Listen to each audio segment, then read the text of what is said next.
Hello, স্বাগতম আপনাদের সবাইকে ফ্লাটার টিউটোরিয়ালে। এর আগের টিউটোরিয়ালে আমরা এই পর্যন্ত করেছিলাম। আমরা উইজেটগুলোকে এক্সট্র্যাক্ট করতে শিখেছিলাম। এই যে লিস্টের আইটেমগুলো আছে, আমরা এখানে সিম্পলি লিস্টের আইটেমের একটা উইজেট আছে, উইজেটকে কল করে এখানে আইটেম লিস্টের আইটেম হিসেবে লিস্ট আইটেম উইজেটগুলোকে দেখিয়ে দিয়েছি। এতে করে আমরা রিপিটেবল এলিমেন্ট তৈরি করতে পেরেছিলাম। কিন্তু অনেক সময় আমাদের প্রয়োজন হয় এলিমেন্টটা রিপিটেবল হবে, কিন্তু এলিমেন্টের কিছু কিছু পার্ট ডাইনামিক হইতে হয়। যেমন আমরা যদি চাই এই যে প্রত্যেকটা এলিমেন্ট আমাদের এখানে লাল কালার, লিস্টের টাইলগুলো লাল কালার, আমরা যদি এর কালারগুলোকে চেঞ্জ করতে চাই তাহলে আমাদের এই উইজেটটিকে প্যারামিটারাইজ করতে হয়। অর্থাৎ আমরা উইজেটটিকে কল করার সময় ফাংশনের প্যারামিটার যেভাবে পাস করেছিলাম ঠিক একইভাবে কালার পাস করে দেব। কালার পাস করে দিয়ে আমরা কল করার সময় ডিফাইন করতে পারবো যে আমরা কি কালারের বা কি ভেরিয়েন্টের উইজেটটা চাইতেছি। পরবর্তীতে এটি আমরা অনেক ব্যবহার করবো ফ্লাটার অ্যাপ তৈরি করার ক্ষেত্রে। তো আমাদের প্ল্যান হচ্ছে এই যে লিস্ট আইটেম এখানে কল করেছি, আমরা এখানে কালার নামের একটি নেম প্যারামিটার পাস করে দেব এবং এর মধ্যে আমরা কালারটা বলে দেব।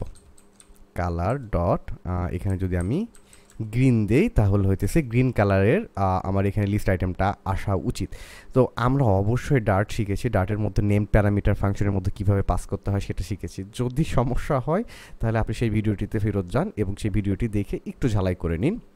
আচ্ছা, তো এখন আমরা যদি এই ক্লাসের মধ্যে এইভাবে একটা কনস্ট্রাক্টরের থ্রুতে একটা যদি প্যারামিটার পাস করতে চাই তাহলে আমরা এখান থেকে ব্র্যাকেটের মধ্যে করে এই কালার নাম দিয়ে এই প্যারামিটারটি এখানে পাস করলাম। এখানে লাল হয়ে আছে, তার কারণটা হচ্ছে আমাদের প্যারামিটার এখানে রিসিভ করার ব্যবস্থা আমরা করি নাই। তো এখানে যদি আমরা প্যারামিটার রিসিভ করার ব্যবস্থা করতে চাই তাহলে আমরা যদি এখানে একটা প্যারামিটার তৈরি করে নিই, যে প্যারামিটারের টাইপ হবে কালার, কারণ আমরা এখানে কালার রিসিভ করতে চাইতেছি। যদি আমরা টেক্সট রিসিভ করতে চাইতাম তাহলে প্যারামিটারের টাইপ দিতাম স্ট্রিং। আচ্ছা, তাহলে কালার এখানে নাম দিলাম এবং এর নাম কালার এখানে টাইপ দিলাম এবং এর নাম দেব হচ্ছে কালার, যেহেতু এখানে কালার নাম দিয়ে পাস করেছি সুতরাং এখানে নাম দিলাম কালার। আচ্ছা, এবং এই প্যারামিটারটা আমাদের পপুলেট করতে হবে, অর্থাৎ আমাদের এখানে কনস্ট্রাক্টরের মধ্য দিয়ে যে ভ্যালুটা আসতেছে, আমাদের ভ্যালু আসতেছে কালার ডট গ্রিন, এই ভ্যালুটা আমাদের এই প্যারামিটারের মধ্যে ঢুকাইতে হবে। তো এর ওয়ে হচ্ছে আমাদের এই যে কনস্ট্রাক্টরটি আছে, আমাদের এই কনস্ট্রাক্টরটি আছে, এই কনস্ট্রাক্টরের মধ্যে আমরা নেম প্যারামিটার হিসেবে, যেহেতু এখান থেকে নেম প্যারামিটার হিসেবে পাঠিয়েছি, কারণ হচ্ছে নেমটা হতেছে কালার, নেম প্যারামিটার হিসেবে পাঠিয়েছি, সুতরাং এখানে নেম প্যারামিটার মধ্যে রিসিভ করার ব্যবস্থা করতে হবে। সুতরাং কনস্ট্রাক্টর এখানে কি এর পরে কি একটা ডিফল্ট প্যারামিটার, প্রত্যেকটা উইজেটের জন্য এই কি প্যারামিটার লাগে, অপশনাল কি প্যারামিটার। এরপর আমরা একটা কমা দিই, কমা দিয়ে যদি আমরা এখানে কালার এভাবে কালারটা রিসিভ করে নিই এবং এখানটায় দেখেন একটা মজার ব্যাপার, সেটা হচ্ছে আমাদের কনস্ট্রাক্টরের কোনো বডি নাই। আমরা যদি এখানে কনস্ট্রাক্টরের একটা বডি তৈরি করে নিতে চাই তাহলে লাস্টের সেমিকোলনটি সরিয়ে দিয়ে এখানে একটা সেকেন্ড ব্র্যাকেট দিলাম। এখানটায় আমরা যেহেতু কালার প্যারামিটারটি এই বডির মধ্যে অ্যাক্সেস করতে পারবো সুতরাং এই কালার প্যারামিটারটির ভ্যালু আমরা এই কালারের মধ্যে সেট করবো। আচ্ছা, এখানে চলুন আমরা একটু নাম ডিফারেন্ট করে দিই। এখানে আমরা নাম দিই বিজি কালার, তাহলে কনফিউজিং ব্যাপারটা একটু কম হবে। বিজি কালার নাম দিলাম, তাহলে এই কালারের ভ্যালুটা আমরা বিজি কালারের মধ্যে ঢোকাবো। তাহলে এখানে আমরা লিখবো busy colour is equal to colour, ব্যাস। এবং এখানে অনেক সময় হয়তো এই ঝামেলাটা আপনাদের করবে যে এখন স্টিল এখানে লাল হয়ে আছে। আমরা যদি মাউসটা রাখি তাহলে এখানে দেখতে পাচ্ছি যে non nullable instance field BG colour must be initialised, তার মানে হচ্ছে এই ফিল্ডটা আমাদের ফাইনাল করে দিতে হবে। আমরা যখন ওপি শিখবো তখন এই ব্যাপারগুলো সম্পর্কে বিস্তারিত শিখবো। আচ্ছা, এখানে তারপরও ঝামেলা করতেছে, কি বলতেছে all final variable must be initialized but BG colour is not, initialize করা হয় নাই। আচ্ছা, তো এখানে দেখেন কালার ইনিশিয়ালাইজ করার জন্য আমরা এখান থেকে সামনে থেকে যদি কনস্টটা সরিয়ে দিই এবং এখানে ফাইনাল না দিয়ে যদি লেট দিই, এখানে লেট শব্দের অর্থ হচ্ছে আমরা বিজি কালারটা এখানে ইনিশিয়ালাইজ করেছি, অর্থাৎ ইনিশিয়ালাইজেশনটা হইতেছে কিন্তু সামহাও আমাদের কম্পাইলার যেটা আছে, অর্থাৎ কম্পাইলার তো না, আগে অ্যানালাইজারটা চলে, তো অ্যানালাইজারটা ধরতে পারতেছে না যে এর ভ্যালুটা ইনিশিয়ালাইজ হয়েছে। সুতরাং যেহেতু ধরতে পারতেছে না সুতরাং আমাদের এখানে এক্সপ্লিসিটলি যদি আমরা লেট কিওয়ার্ডটা দিই তাহলে এখানে আমরা বলতেছি ঠিক আছে আমরা তোমার ভ্যালু ব্যবহার করার আগে তোমার মধ্যে ভ্যালুটা ইনিশিয়ালাইজ করে নেব। অথবা এখানে আরেকটা সলিউশন আছে, সেটা হচ্ছে আমরা যদি কালারটাকে না লেবল করি, কালারটাকে যদি না লেবল করি তার মানে কালারের মধ্যে আমরা নাল ভ্যালু রাখতে পারবো। কালারের মধ্যে যদি নাল ভ্যালু রাখতে পারি তাহলে এর ভ্যালু নালটা অ্যাকসেপ্টেবল, নাল ভ্যালু আমরা ব্যবহার করতে পারবো বিভিন্ন জায়গায়। তো না লেবল করাটা আননেসেসারি, আমরা যথাসম্ভব চেষ্টা করবো যাতে ভ্যালুগুলো না লেবল না হয়। তাহলে আমরা এখানে লেট দিয়ে বলে দিলাম যে আমরা এর ভ্যালুটা ব্যবহার করার আগে এর ভ্যালুটা আমরা অ্যাসাইন করে নেব, অর্থাৎ লেট মানে হচ্ছে আমরা পরবর্তীতে এর ভ্যালু অ্যাসাইন করব। তাহলে এই ব্যাপারটা সলভ হয়ে গেছে। হ্যালো, আমাদের এই কোর্সটি কিন্তু একটা প্রিমিয়াম কোর্সের অংশ। প্রিমিয়াম কোর্সের নাম হচ্ছে ইনডেপথ ফ্লাটার। আপনি যদি আমার টিচিং স্টাইলটার সাথে কমফোর্টেবল ফিল করেন এবং যদি মনে করেন ফ্লাটারের আদ্যপান্ত শিখে শেষ করে ফেলা উচিত, তাহলে আমাদের কোর্সটিতে এনরোল করে ফেলতে পারেন। আমি এনরোলমেন্টের লিঙ্কটা ডিসক্রিপশনে দিয়ে দেবো, অথবা startbit.net-এ গিয়ে এই কোর্সটিতে এনরোল করে ফেলতে পারেন। এবং এরকম আরও অনেক ফ্রি এবং প্রিমিয়াম কোর্স startbit.net-এ অ্যাভেলেবল। ধন্যবাদ। এখন এই বিজি কালার প্যারামিটারের ভেরিয়েবল বা প্রপার্টির মধ্যে আমাদের এই কালারের ভ্যালুটা আছে, যে কালারের ভ্যালুটা আমরা এখান থেকে পাস করতেছি। আচ্ছা, এখানে লাল হয়ে থাকার কারণ হচ্ছে instance of green can not be access static access, তাহলে এখানে দুঃখিত, এখানে কালার্স দিতে হবে। আচ্ছা, তাহলে আমরা এখান থেকে প্যারামিটারটি পাস করতে পারতেছি। এখন আমরা যদি এই ব্যাকগ্রাউন্ড হিসেবে এখান থেকে পাস করা কালারটি ব্যবহার করতে চাই, তাহলে এখান থেকে আমরা স্ট্যাটিক এই হার্ড কোড করে যে কালারটি দিয়েছিলাম সেই কালারটি সরিয়ে দিয়ে এখানে আমরা এই ভেরিয়েবলটি ব্যবহার করতে পারি, বিজি কালার। তাহলে এখানে আমি দুঃখিত, তাহলে এখানে আমি বিজি কালার ভেরিয়েবলটি ব্যবহার করলাম। আচ্ছা, এবং এখানে আমরা প্রত্যেকটা আইটেমের মধ্যে থেকে তাহলে কালার পাস করতে পারবো। এখানে যদি আমরা কালার লিখি, দেখেন সুন্দর করে অটো কমপ্লিট চলে আসতেছে। এটার কালার চাইতেছি কালার ডট রেড, অপশনাল কমা না দিই, না হলে ফরম্যাট হয়ে যাবে, দুঃখিত, কালার না, কালার্স ডট রেড। এখানে কালার দিই কালার্স ডট ব্লু, তারপরেরটাতে কালার দিই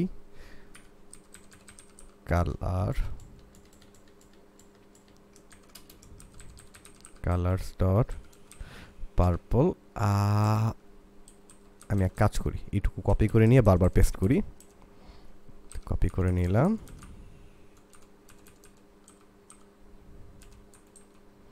পেস্ট। আচ্ছা, এটাকে আমরা সেভ করি। এইখানে কমার কারণে অটো ফরম্যাট হয়ে গেছে, আমরা চাইলে এখান থেকে কমাটা সরাই দিতে পারি।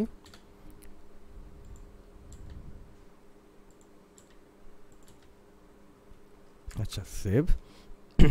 তাহলে দেখেন আমরা এখানে দেখতে পাচ্ছি যে আউটপুটে আমাদের প্রত্যেকটা কন্টেনারের ব্যাকগ্রাউন্ড কালার ডিফারেন্ট হয়েছে। তার মানে আমরা আমাদের উইজেটটাকে প্যারামিটারাইজ করতে পেরেছি। আর সাধারণত আমরা যখন প্রজেক্ট নিয়ে কাজ করব তখন এইরকম লুজ উইজেট, এই উইজেটটা কিন্তু চাইলে আমরা আমাদের প্রজেক্টের বিভিন্ন জায়গায় ব্যবহার করতে পারি। এটাকে আমরা সুন্দর করে অন্য জায়গায় সাজিয়ে রাখবো, অন্য ফাইলের মধ্যে। তাহলে আমি যদি এটাকে অন্য ফাইলের মধ্যে সাজিয়ে রাখতে চাই, এই উইজেটটিকে আমরা কাট করে নিলাম এবং এই লিবের মধ্যে আমরা নতুন একটা ফোল্ডার বানায় নিই, যে ফোল্ডারের নাম দিই উইজেটস। এই উইজেটসের মধ্যে আমরা যে কম্পোনেন্টগুলো বারবার ব্যবহার করবো সেই বারবার ব্যবহার করা কম্পোনেন্টগুলো সাজিয়ে রাখবো। তাহলে আমি এখানে নতুন একটা ফাইল তৈরি করে নিলাম। সাধারণত একটা কনভেনশন আছে, কনভেনশন হচ্ছে আমরা ফাইলের নামকরণ করার সময় যদি কোনো ক্লাসের নামকরণ করি, ক্লাস ফাইলের নামকরণ করি, তাহলে ক্লাসের নাম যেটা হয় ফাইলের নামও সেটা হয়। এবং ডার্টের এই কনভেনশন হচ্ছে আমাদের ক্লাসের নাম যেহেতু ক্যামেল কেজে হয় আর ফাইলের নামটা ঠিক সেম নাম হয়, কিন্তু হচ্ছে স্ন্যাক কেজ। স্ন্যাক কেজ মানে হইতেছে ছোট হাতের অক্ষর এবং আন্ডারস্কোর দিয়ে। তাহলে আমাদের উইজেটটার ক্লাসের নাম ছিল লিস্ট আইটেম, তাহলে আমি এখানে লিস্ট আইটেম সেম নাম দিলাম ডট ডার্ট এবং এর মধ্যে আমি পেস্ট করে দিলাম। আচ্ছা, এই কনভেনশনের সুবিধা হচ্ছে আপনি যদি কখনও এখানে অনেকগুলো ফাইল যদি থাকে, আপনি যদি দেখতে চান যে আমার এই উইজেটটার নাম কি, সুতরাং এই উইজেটটির নাম দেখার জন্য উইজেটের উপর ক্লিক করে উইজেটের ফাইলটি খুলতে হবে, খুলে ভেতরে আইসা এখানে নামটা দেখতে হবে। কিন্তু আপনি যদি নামকরণটা এইভাবে করেন, তাহলে এই ফাইলের নাম কি এটা দেখার জন্য ফাইলটা খুলতে হবে না, জাস্ট ফাইলটা দেখলেই বুঝতে পারবেন তার মধ্যে থাকা ক্লাসটার নাম কি।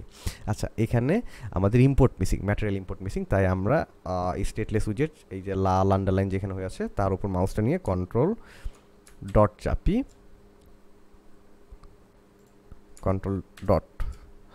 যদি চাপি তাহলে আমাদের কিছু সাজেশন দেখানোর কথা। এখান থেকে আমরা ম্যাটেরিয়ালটা ইম্পোর্ট করে দিলাম, ব্যাস। এখানে মেইন ডট ডার্টটা লাল হয়ে আছে, কারণ মেইন ডট ডার্ট আবার এই আপনার লিস্ট আইটেমটা চেনে না। তাহলে এখানে ইম্পোর্ট করে দিই। তাহলে এখানে কার্সারটা রেখে কন্ট্রোল ডট চাপলাম এবং এখান থেকে আমাদের এই যে ইম্পোর্ট লাইব্রেরি উইজেট স্ল্যাশ লিস্ট আইটেম ডট ডার্টটা ইম্পোর্ট করে দিলাম। আমরা যদি এটাকে সেভ করি, আচ্ছা, এই ফাইলটা আমরা সেভ করতে ভুলে গেছি, এই জন্য এখানে এরর দেখাচ্ছে। দেখেন, এই ভুলটা সাধারণত আমরা অনেক সময় করে থাকি, তাই প্রত্যেকটা ফাইল সেভ করতে হবে। আচ্ছা, এটাকে যদি সেভ করি, আউটপুটে কোনো চেঞ্জ আসে নাই, রান হয়েছে। আচ্ছা, এবার আমরা আরেকটা ছোট্ট চেষ্টা করে দেখি, সেটা হচ্ছে আমরা এর মধ্য করে আমাদের এই যে লিস্ট আইটেমটা তৈরি করেছি, লিস্ট আইটেমের মধ্যে করে একটা টেক্সট পাস করে দিই, যেন প্রত্যেকটা লিস্ট স্টাইলের জন্য, লিস্ট আইটেমের জন্য টেক্সটটা আলাদা আলাদা হয় এবং প্যারামিটারাইজ করতে পারি আমরা যেন টেক্সটটাকে। তাহলে আমরা কালারের পরে এখানে প্ল্যান করি যে কমা দিয়ে আমরা এখানে টেক্সট পাস করে দেব এবং টেক্সটের ভ্যালু দেব হচ্ছে একটা স্ট্রিং। প্রথমে দিলাম হাই, তারপরে যদি আমি এখানটাতে কমা দিয়ে একটা টেক্সট দিই হ্যালো, তারপরে যদি একটা টেক্সট দেই গ্রিটিংস। আচ্ছা, আমি নিচের এই ব্যাপারগুলো ক্লিয়ার করে নিই। হ্যাঁ, এইটুকু আমরা ক্লিয়ার করে নিলাম। তাহলে এখানে যেহেতু লাল হয়ে আছে তার কারণটা হচ্ছে আমরা প্যারামিটার এই লিস্ট আইটেমের মধ্যে থেকে রিসিভ করার ব্যবস্থা করি নাই। চলেন আমরা এই টেক্সট প্যারামিটারটা রিসিভ করার ব্যবস্থা করি। তাহলে এখানে একটা শর্টকাট হচ্ছে, আমি যদি এই লিস্ট আইটেমে যাইতে চাই অবশ্যই লিস্ট আইটেমের ফাইলটা এখান থেকে ক্লিক করে খুলতে পারি, কিন্তু আপনি যদি এখানে কন্ট্রোল চাপ দিয়ে মাউসটা চাপ দিয়ে ধরে রেখে মাউসটা যদি এখানে রাখেন, দেখেন সুন্দর করে আন্ডারলাইন হয়ে গেছে এবং এটা ক্লিকেবল হচ্ছে। তো এটা যখন ক্লিকেবল হবে তখন যদি আমি এখানে ক্লিক করি, আমাদের visual studio code automatically navigate করে আমাদের সেই ফাইলের মধ্যে নিয়ে যাবে। তো আমাদের এই ফাইলের মধ্যে নিয়ে গেছে। তো এখানে আমাদের আরেকটা প্যারামিটার রিসিভ করার ব্যবস্থা করতে হবে। সুতরাং আমরা ঠিক সেম ফরম্যাটে আরেকটা প্যারামিটার রিসিভ করি, লেট। এর আগের প্যারামিটারটা ছিল কালার টাইপের প্যারামিটার, যেটাকে আমরা ব্যাকগ্রাউন্ড কালার হিসেবে ব্যবহার করেছি। এবারের প্যারামিটারটা হচ্ছে টেক্সট প্যারামিটার, সুতরাং এটা টাইপ হবে, এটা টাইপ হচ্ছে স্ট্রিং, কারণ টেক্সট স্ট্রিং টাইপের ডাটা। এবং এখানে যদি আমরা নাম দিই টেক্সট, নামটা টেক্সটই দিতে হবে, তার কারণটা হচ্ছে আমরা এখানে টেক্সট নাম দিয়ে পাস করেছি, নেম প্যারামিটার। আচ্ছা, এবার আমরা যদি এখানে এটা রিসিভ করতে চাই তাহলে কালারের পরে কমা দেব, কালারের পর কমা দিয়ে এখানে টেক্সটটা রিসিভ করলাম এবং ঠিক এই টেক্সটের মধ্যে এই টেক্সটের ভ্যালুটা অ্যাসাইন করে দেব। আচ্ছা, নামটা সেম রাখলে একটু কনফিউজিং মনে হয়, তাই না? তাহলে আমরা যদি এখানে লিখি টেক্সট কন্টেন্ট, টেক্সট কন্টেন্ট, তাহলে এখানে আমরা বিজি কালারের নিচে চাইতেছি যে টেক্সট কন্টেন্ট নামের যে প্রপার্টি বা ভেরিয়েবল আছে তার মধ্যে আমরা টেক্সটের ভ্যালুটা অ্যাসাইন করব। আচ্ছা, তাহলে এটাকে যদি আমরা সেভ করি, আমি মেইন ফাইলকে আবার সেভ করতে ভুলে গেছি, মেইন ফাইলকে সেভ করলাম। এখানে রান হয়েছে ঠিকই, কিন্তু সেন্টারে টেক্সট দেখাইতেছে না। তার কারণটা হচ্ছে আমরা তো এখানে টেক্সটটা পাস করে নিয়েছি, টেক্সটটা এর মধ্যে আছে, কিন্তু আমরা কি কোথাও ব্যবহার করছি? আমরা উইজেটের মধ্যে, আমাদের উইজেটের মধ্যে আমরা টেক্সটটা কোথাও ব্যবহার করি নাই। সুতরাং আমরা যদি এই কন্টেনারের মধ্যে একটা চাইল্ড নিই এবং একটা টেক্সট যদি নিই, আচ্ছা আমি চাইতেছি টেক্সটটা সেন্টারে থাকবে, তাহলে এখানে একটা সেন্টার উইজেট নিলাম, সেন্টারের একটা চাইল্ড নিলাম। সেন্টারের চাইল্ডের মধ্যে আমি একটা টেক্সট রাখার চেষ্টা করি, এখানে একটা টেক্সট নিলাম এবং টেক্সটের ভ্যালুটা যদি হার্ড কোড দিই, হার্ড কোড করে হ্যালো করে দিলাম, দেখি কাজ করে কিনা এটা দেখার জন্য। তাহলে এখানে সেন্টারে হ্যালো দেখাচ্ছে, কিন্তু আমাদের ডাইনামিক্যালি পাস করা ভ্যালু আছে টেক্সট কন্টেন্ট। তো এই টেক্সট কন্টেন্টটা আমরা এখানে হ্যালোর পরিবর্তে ব্যবহার করব। টেক্সট কন্টেন্টটা এখানে আমরা সরিয়ে দিলাম, দিয়ে এখানে দুঃখিত ভেরিয়েবল হিসেবে ব্যবহার করব টেক্সট কন্টেন্ট। এটাকে যদি আমরা সেভ করি তাহলে দেখেন প্রথম টাইলের মধ্যে আমাদের হাই দেখাচ্ছে, তারপর একটা হ্যালো, তারপর একটা গ্রিটিং, ঠিক যেভাবে আমরা আমাদের মেইন ফাইল থেকে পাস করেছিলাম। আচ্ছা, তো এইভাবে আমরা আমাদের উইজেটগুলোকে প্যারামিটারাইজ করতে পারি। তো এখানে ছোট্ট একটা ডার্টের ফিচার আছে, সেই ফিচারটা হচ্ছে দেখেন আমরা এখানে আমাদের কনস্ট্রাক্টরটির বডি তৈরি করে নিয়েছি। তো দেখেন আমরা আমাদের কনস্ট্রাক্টরের বডি তৈরি করে নিয়েছি, এই বডির মধ্যে আমরা এই বিজি কালারের মধ্যে কালার ভ্যালুটা অ্যাসাইন করেছি। এবং প্রোগ্রামিং ল্যাঙ্গুয়েজের, বিভিন্ন প্রোগ্রামিং ল্যাঙ্গুয়েজের ক্ষেত্রে দেখা যায় কি আমাদের কনস্ট্রাক্টরের কাজ অনেক কাজ থাকে, তার মধ্যে একটা কমন কাজ হচ্ছে একটা ভেরিয়েবল রিসিভ করে সেই ভেরিয়েবলের ভ্যালু কোনো একটা প্রপার্টির ভ্যালু হিসেবে সেট করা। তো ডার্ট এটাকে রেকগনাইজ করে এটার একটা শর্ট হ্যান্ড নোটেশন আমাদের দিয়ে দিয়েছে যে আমরা খুব সহজেই যেন এই ভ্যালুটা এই বডি তৈরি করা ছাড়াই অ্যাড করতে পারি। তো এটা বডি তৈরি করা ছাড়া অ্যাড করার জন্য আমরা যে কাজ করব, আমাদের বডি ছাড়া কনস্ট্রাক্টর তো এমন দেখায় শুধুমাত্র ফার্স্ট ব্র্যাকেট তারপর একটা সেমিকলন। তো এখানে বিজি কালারটা আমরা এটার নাম চেঞ্জ করে কালার নিয়ে নিই, কারণ আমাদের এইখানটায় নাম ছিল কালার এবং এখানে আমরা টেক্সটটাকে পাস করেছি টেক্সট নামে। তাহলে এখানে টেক্সট কন্টেন্টটারে আবার চেঞ্জ করে আমরা টেক্সট নাম দিয়ে দিই, তাহলে এখানে আমরা চাচ্ছি এই কালারের ভ্যালুটা ঢুকবে এই কালারের মধ্যে, এই টেক্সটের ভ্যালুটা ঢুকবে এই টেক্সটের মধ্যে। তাহলে এখানে সুন্দর ডার্টি সিনট্যাক্স হচ্ছে this dot colour. This dot colour মানে হচ্ছে দিস ডট কালার মানে হচ্ছে এই কালারের ভ্যালুটা এই কালারের মধ্যে ঢুকবে। এখানে লাল হয়ে থাকার কারণটা হচ্ছে colour parameter doesn't have a value of null because it's type the implicit is null. কালারের ভ্যালু নাল। কেন কালারের ভ্যালু নাল? আমরা যদি এখান থেকে লেট প্যারামিটার লেট কনস্ট্রাক্টরটা সরিয়ে দিই,